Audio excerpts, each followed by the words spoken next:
How do we structure returning to Allah? How do we come back to God? This is the word in Arabic is tawbah. How do we make that U-turn, right? We're familiar with U-turns. We live in Dallas, okay?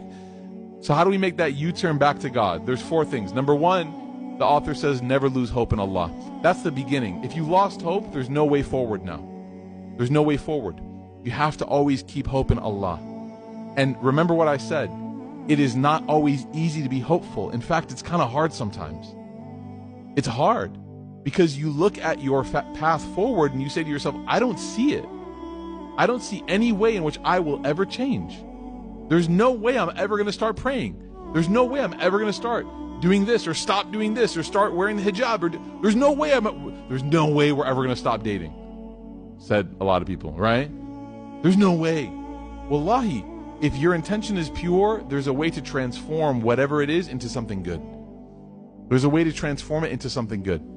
Maybe that relationship that's not sanctified in the deen becomes a nikah. Maybe it becomes that. Maybe those outfits that used to be inappropriately worn outside the house become a part of a layered outfit that is now appropriate. Maybe that tongue that used to utter nothing but lyrics of meaningless songs becomes the tongue that is like trying to learn how to read Quran. Don't lose hope. We can't lose hope if you read the stories of the companions. If a man named Umar was literally on his way to kill the Prophet ﷺ, and that was the day he found God, on the day he was going to kill him, drunk, then who are we? None of us in our daily lives is intoxicated and on our way to kill the messenger of God. There is hope for everybody. Never lose hope. And side point, don't you ever deflate the hope of another person. Because that is just as bad, if not worse. Because you are telling someone that they are outside of the fold of Allah's mercy. How are you going to answer to Allah on the Day of Judgment? What are you going to say?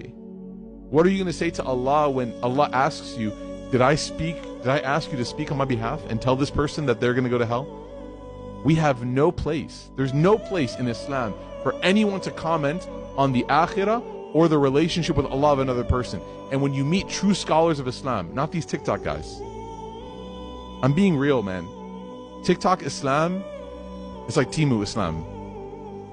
We just got to shut it down. It's not good, man. You're going to order something, you're going to get something very small instead, right? I had a friend who ordered a PS3 on eBay, and all he got was the box. He didn't read the fine print. He didn't read the fine print, okay? Not these online people that just scream at people, and they don't know what they're saying. I read the life of the Prophet ﷺ. I cannot imagine a time where the Prophet ﷺ would just scream at people. It doesn't make sense, right? As the kids say, make it make sense. Touch grass. No, that's wrong. Okay. So, number 1, don't lose hope. Be a beacon of hope for other people. Number 2, don't ignore your mistakes. Just because you're hopeful doesn't mean you're foolish. Don't be the person that's so hopeful that it'll be fine all the way up until they walk off the edge of the cliff. Right? In the case of the diabetic, yeah, you can live your life moderately, but you should not be, indulging. You got to keep an eye on something. You got to keep an eye on how it's going to affect you. What's your iman score going to look like at the end of the day? Like the diabetic measures their blood sugar. You got to measure your iman at the end of the day. Right, Nuni? Okay. Don't quit on Allah subhanahu wa ta'ala. Don't ever quit on Allah. It kind of goes with that don't lose hope thing, but it ties back into what the scholar was saying was, you have to remember who you're dealing with. It's one thing to try to seek forgiveness from somebody else. That might be tough. And you know what? Some people in our limited scope, because we're humans, we may struggle with that. Like forgiving and being forgiven by humans may take time, it may take some effort, it may not come right away. But with Allah, His forgiveness is immediate. His forgiveness is instant, as long as you ask sincerely. Don't quit on Allah. And number 4, don't mistake His mercy for His permission. Allah Ta'ala may allow somebody to exist in a certain way for a certain time. And He might allow that person to do that because they're growing, right? But in the time that they take to grow, they also have to try to progress.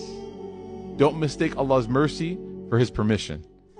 Just because somebody is avoiding the responsibilities of like prayer, for example, I've heard this before. If Allah wanted me to pray, He would make me pray. That's a very interesting approach. And that's not what Allah ever said. Allah never said that in the Quran. He never said, Bismillah ar-Rahman ar-Rahim. If I want you to pray, I'll make you pray. Right? It sounds like a rapper about to put a hit on somebody. Like, no, Allah says what? لِنَبَلُوَكُمْ أَيُّكُمْ أَحْسَنُ عَمَلًا الَّذِي خَلَقَ الْمَوْتَ وَالْحَيَاةَ لِيَبْلُوَكُمْ أَيُّكُمْ أَحْسَنُ عَمَلًا. We created life and death to test you and see which one will be able to do good deeds. So actually, the proof of God is that He doesn't force you to pray. It's up to you. You have the choice. God created the circumstance. He created you. He gave you autonomy. He gave you will. And He said, you do it. Let's see. And when you do it, you get rewarded. What a generous Lord, subhanAllah. Don't mistake His mercy for His permission. We ask Allah subhanahu wa ta'ala to accept from us.